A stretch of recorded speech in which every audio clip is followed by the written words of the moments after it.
As always, it is good for us to be here, to gather on this Pentecost Sunday. There's a story about two people who are in a relationship, and they haven't spoken for a couple of weeks. And one of them has to be up at 5 o'clock the next morning. So not wanting to break the silence, the person leaves a note on the refrigerator, "Wake me at 5 a.m. The next morning, the person wakes up, looks at the clock, and it's 9 a.m.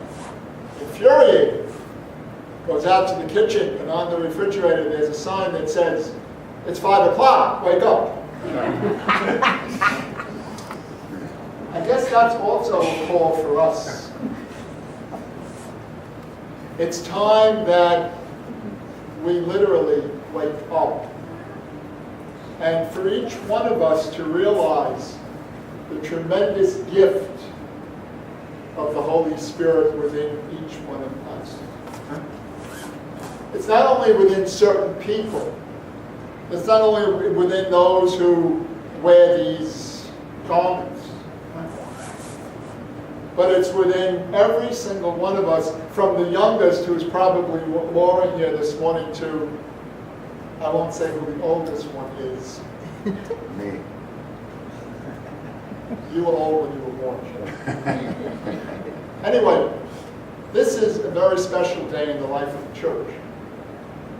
It's a day that, for a lot of people, sort of, it gets pushed aside. Oh, it's another Sunday.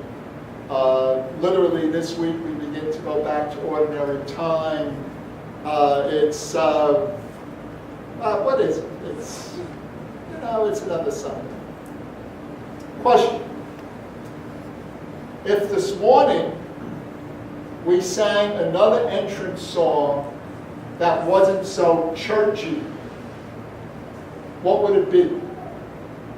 Any ideas? Happy birthday. Exactly. Because today we're celebrating the birthday of the church. And you say to yourself, well, you didn't have enough sleep last night.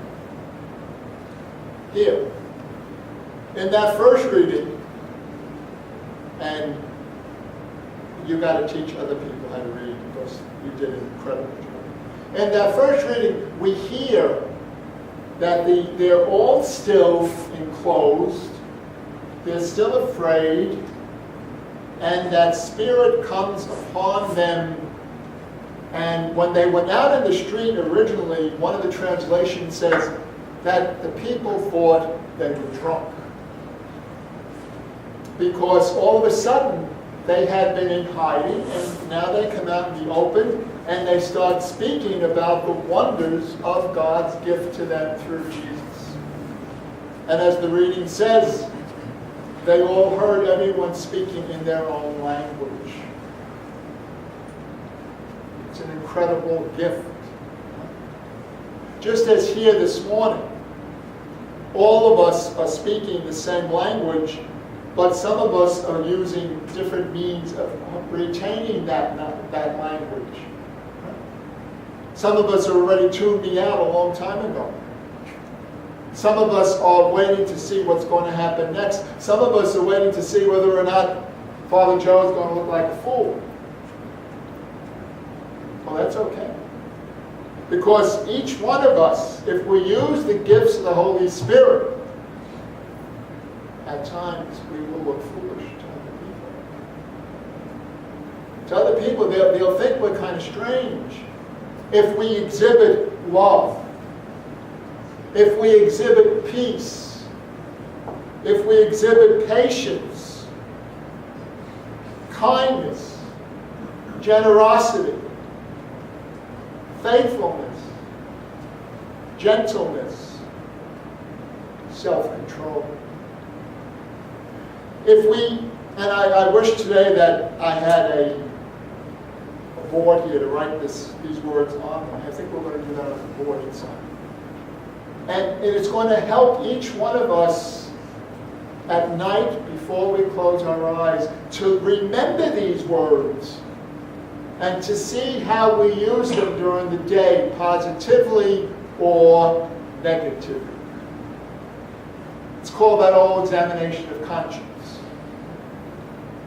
To see how we have been during the day. Have we grown? Have we regressed? That's the gift of the Spirit. Coming to us as if we were in a dark room. And if we're in a dark room, we hit objects, we get confused. But we have a switch. The switch to that is to let God in. When you throw that switch, the room becomes bright.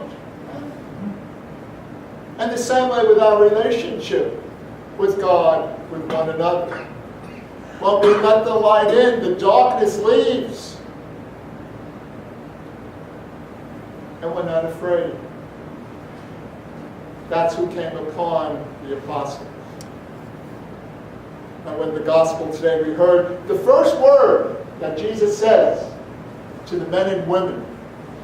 The first word is peace. Peace be with you. In order to give that peace, we have to have it.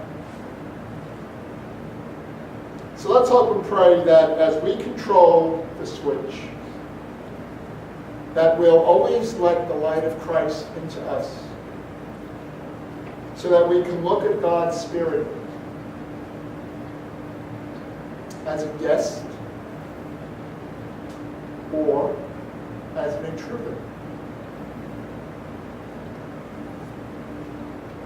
The choice is up to us. Pray for me as I pray for you. And may God bless us and keep us. May God's face shine upon us and give us peace. Now and always. Amen. Amen.